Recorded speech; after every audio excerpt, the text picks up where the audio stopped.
Agora, sobre o tratamento de diarreias em bezerros, esses tratamentos eles podem ser pouco eficazes devido à demora de certos diagnósticos e à escolha do fármaco que seria ideal para cada caso. Por isso, realmente, o ideal é fazer a prevenção desses casos de diarreia dentro da bovinocultura. Mas, quando há um caso de diarreia, né, quando há um animal com diarreia, primeiramente deve-se fazer o isolamento do mesmo, daqueles animais que estejam saudáveis, e ficar atento quanto à reposição de líquidos, de eletrólitos, visando a correção, por exemplo, da desidratação, da acidose, do desequilíbrio eletrolítico. Bom, pode-se fazer também a administração de probióticos a este animal que esteja doente. Agora, em casos de diarreias causadas por agentes virais, o tratamento mais indicado, ele é o sintomático. Então, por exemplo, para o coronavírus, alguns pesquisadores relatam que o tratamento, ele pode ser duvidoso, né? Porque em algumas situações, o coronavírus, ele é autolimitante. Agora, em casos de diarreia causada por rotavírus, quando há surtos dentro de uma propriedade, há necessidade da realização da vacinação desses animais do rebanho.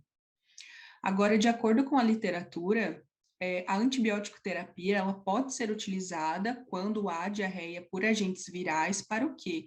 Para evitar infecções secundárias, por exemplo, por bactérias gram-positivas. Agora, dentro da diarreia de origem infecciosa, as bactérias do tipo Escherichia coli e Salmonella, elas são consideradas um dos principais agentes zoonóticos envolvidos. Porém, qual que é o problema? A bactéria Escherichia coli, ela é comensal do intestino do animal e apenas uma pequena parte de cepas apresentam patogenicidades responsável por causar doenças. E a diferenciação de cepas patogênicas para aquelas não patogênicas é baseada na identificação de fatores de virulência, que como foi mencionado anteriormente no diagnóstico, né? Bem como na identificação dos mecanismos pelos quais eles causam a doença, uma vez que a disseminação desses fatores de virulência entre os rebanhos bovinos pode causar uma série de preocupações relacionadas ao surgimento e à disseminação de bactérias capazes de expressarem enzimas que conferem resistência a múltiplos antimicrobianos, em resposta ao amplo uso dessas moléculas para tentar tratar os casos de diarreia.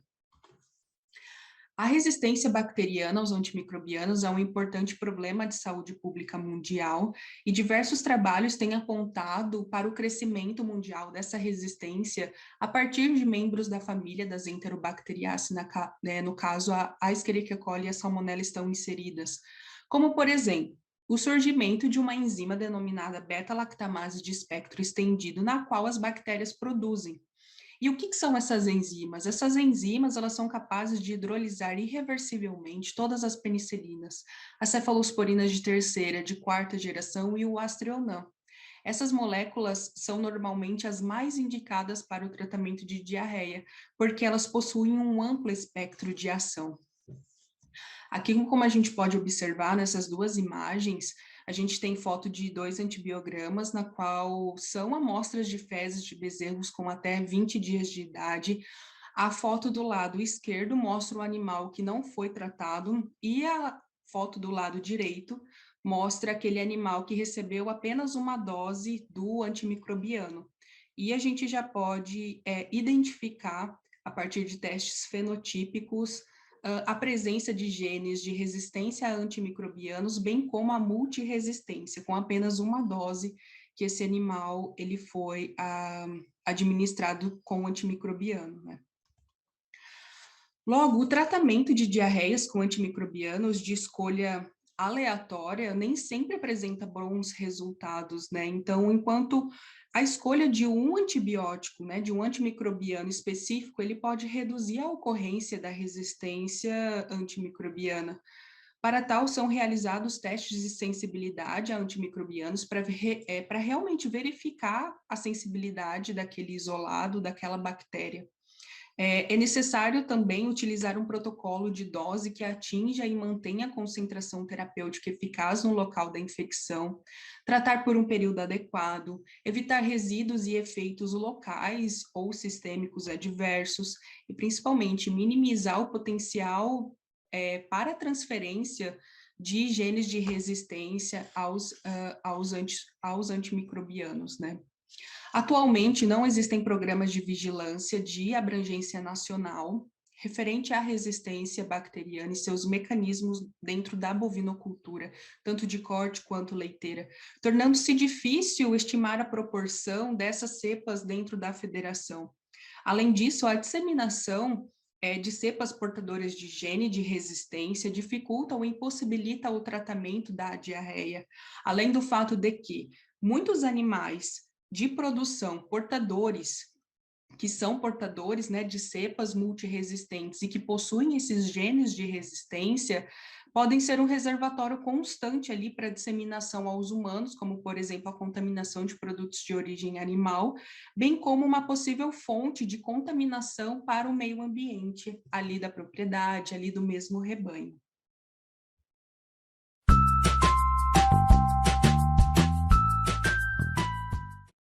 Bom, dando prosseguimento ao módulo 4, o último módulo, eu irei falar sobre a profilaxia das diarreias de origem virais e bacterianas, como já foi anteriormente discutido.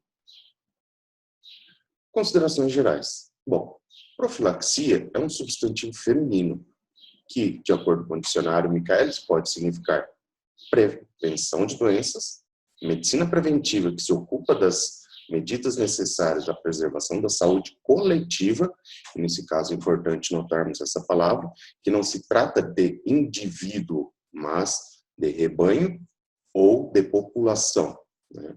Estando aquele indivíduo inserido nesse contexto. E 3, tudo que serve para preservar.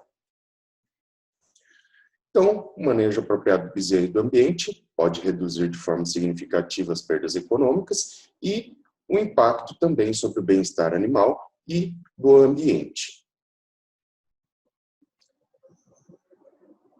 A questão da profilaxia é complexa e envolve muitos fatores que, por si só, agindo de maneira isolada ou combinada, podem reduzir de forma muito efetiva a introdução e a disseminação de doenças no rebanho, tais como medida higiênico-sanitária, isolamento de animais, faixas etárias uniformes, desinfecção das instalações, rodízio de piquetes, vazio sanitário e demais ações que possam ser incluídas e que efetivamente reduzam a capacidade de um organismo ou agente se instalar naquele rebanho.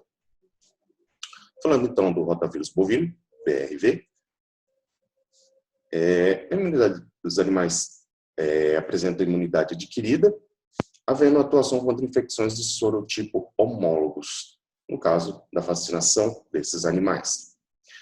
Sendo importante, principalmente, o fornecimento de colostro, no qual haverá a passagem de anticorpos, e muito importante para os bezerros, pois esses são desprovidos de anticorpos, e o seu sistema imune ainda não está completamente desenvolvido, sendo ele suscetível a essa doença, e, dependendo do caso, havendo um agravamento e piora do animal muito proeminente.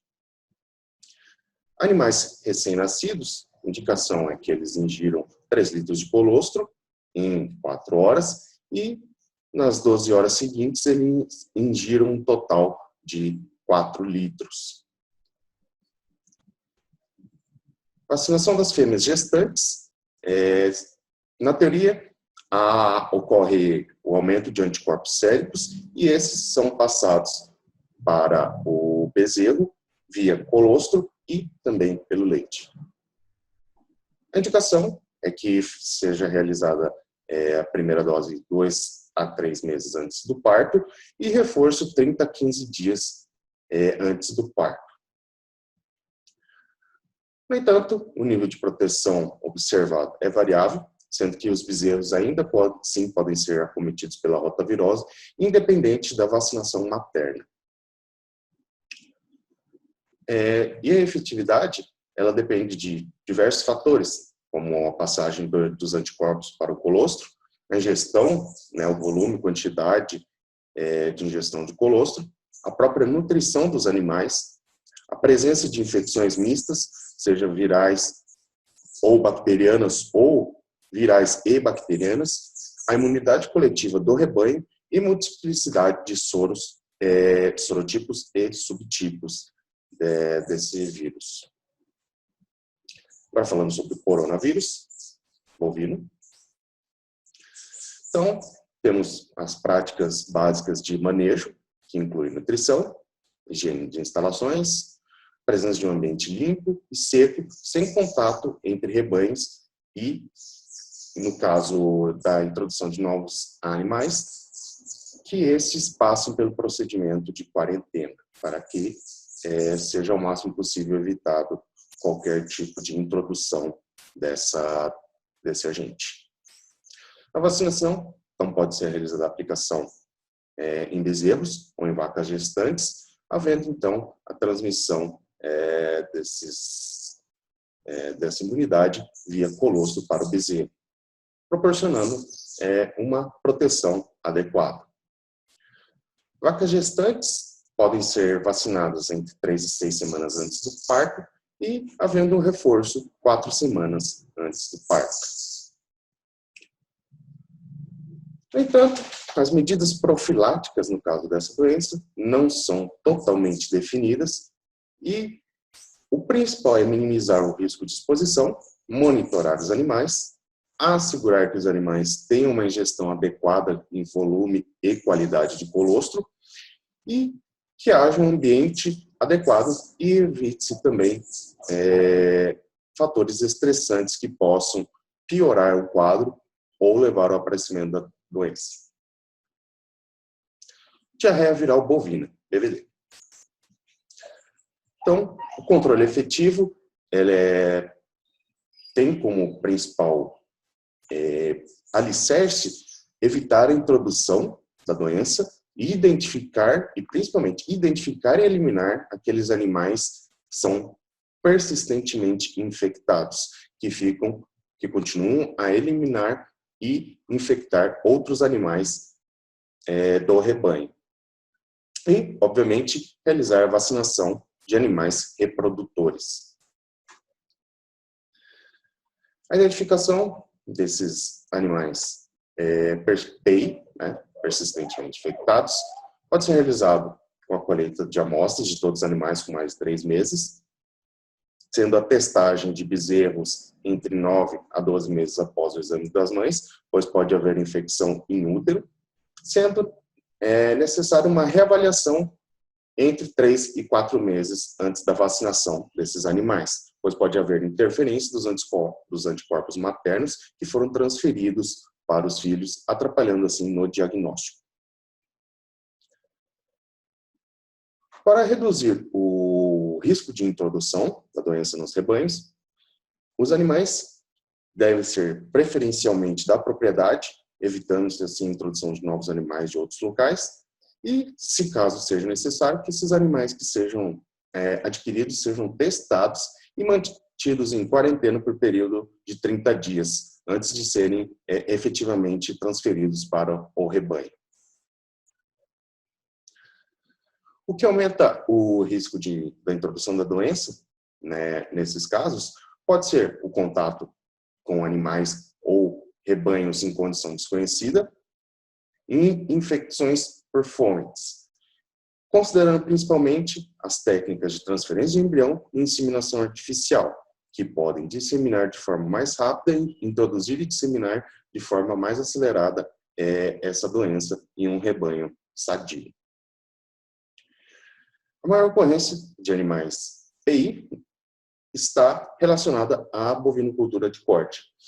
Isso porque, no caso da bovinocultura destinada ao leite, os animais, logo ao nascerem, são separados das mães e há um fornecimento de colostro e leite em separado, né? nesses animais não ficam alocados junto com as mães. Porém, no caso de bovinos de corte, a prática comum é que os animais se mantenham junto com as mães após o nascimento até o período de desmame de 6 a 7 meses. Tempo suficiente para que esses animais causem infecções nas fêmeas gestantes e aumentem o risco da fêmea se infectar e transferir essa infecção para o feto, sendo o ponto crítico, nesse caso, aos 125 dias, quando o feto susceptível está mais susceptível a uma infecção persistente. E, no caso da redução do risco, para reduzir o risco de introdução, os animais também devem ser testados, mantidos em quarentena por período de 30 dias, antes de serem introduzidos no rebanho. Vacinação de fêmeas gestantes, tem-se que há a passagem de imunidade passiva para os bezerros e feto. No entanto, ainda há dúvidas se essas vacinas e protocolos que são utilizados possuem a capacidade de prevenir totalmente a infecção transplacentária. Então, como podemos ver até o momento, as vacinas não são a resposta para tudo. Elas podem auxiliar, vão auxiliar, mas outras medidas são tão importantes quanto a vacinação. Medidas que são muitas vezes mais fáceis de serem realizadas, às vezes mais baratas, mas que necessitam ser criteriosas e bem observadas. Salmonela, agora entrando nas diarreias de origem bacteriana. Controle dessa agente é feito principalmente com identificação e remoção da fonte de infecção, isolamento dos animais portadores e doentes, aumento da imunidade dos animais, seja vacinal, alimentar, aplicação de medidas higiênicas adequadas e educação das pessoas que estarão envolvidas no processo de manipulação dos animais e de utensílios utilizados. Sendo, se caso for necessário, o abate ou o despovoamento. Deve-se evitar a introdução de novos animais na propriedade ou saber a procedência desses animais, e realizar a quarentena de 21 dias, para que se evite a introdução da doença no rebanho e sua disseminação.